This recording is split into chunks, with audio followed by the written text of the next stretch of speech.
Hello बच्चों, आइए question देखते हैं।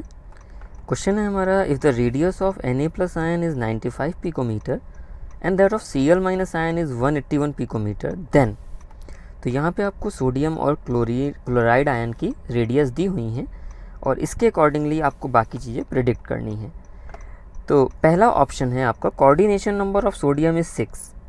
तो इसको निकालने के लिए सबसे पहले आपको रेडियस रेशियो निकालना पड़ेगा, R of cation and R of anion. तो अगर आप इसे डिवाइड करते हैं तो 95 डिवाइडेड बाई 181 और ये आपका आता है 0.525 आ जाएगा। आप अप्रॉक्स भी निकाल सकते हैं, ज़रूरी नहीं है कि डेसिमल डिजिट तक एग्जैक्ट निकाला जाए।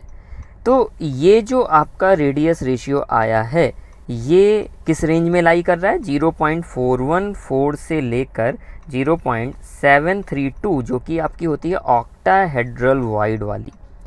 इट मीन्स दैट कि Na प्लस आयन जो होगा वो ऑक्टाहेड्रल वॉइड पे होगा।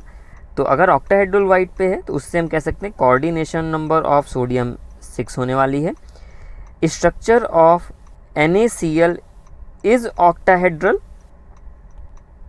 तो बच्चों यहाँ पे एग्जैक्टली तो क्लियर नहीं किया गया है, हालांकि मैं आपको बता दूँ क्लोराइड आयन की जो स्ट्रक्चर होती है वो CCP होती है और उसमें ऑक्टाहेड्रल वॉइड पे रहता है। तो पूरी तरीके से गलत भी नहीं कह सकते, इस वजह से हम इसका B ऑप्शन भी कंसीडर कर लेते हैं। अब थर्ड ऑप्शन है radius of the unit cell is 552 picometer. तो ऐसा नहीं हो सकता रेडियस, बिकॉज ये एक स्फेरिकल नहीं होता है तो रेडियस जैसा वर्ड यूज़ करना सही नहीं होगा।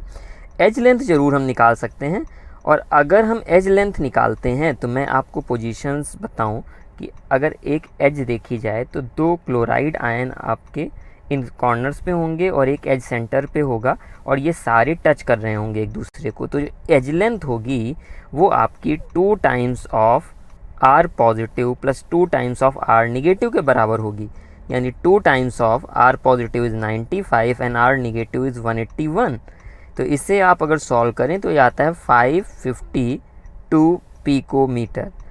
तो इसके अकॉर्डिंग अगर हम देखें तो यहाँ रेडियस वर्ड यूज़ कर लिया इसलिए गलत था, नहीं तो एज लेंथ अगर पूछा जाता तो 552 पिकोमीटर होती। तो अगर आपकी में आंसर C दिया हुआ है तो मैं आपको बता दूं कि इसे आप एज लेंथ की तरह लीजिएगा, क्योंकि वो भी एक शायद मिस्टेक भी हो सकती है, क्योंकि रेडियस वर्ड नहीं यूज़ करना चाहिए था, because unit cell is not spherical. I hope आपको समझ में आ गया होगा बच्चों। Thank you.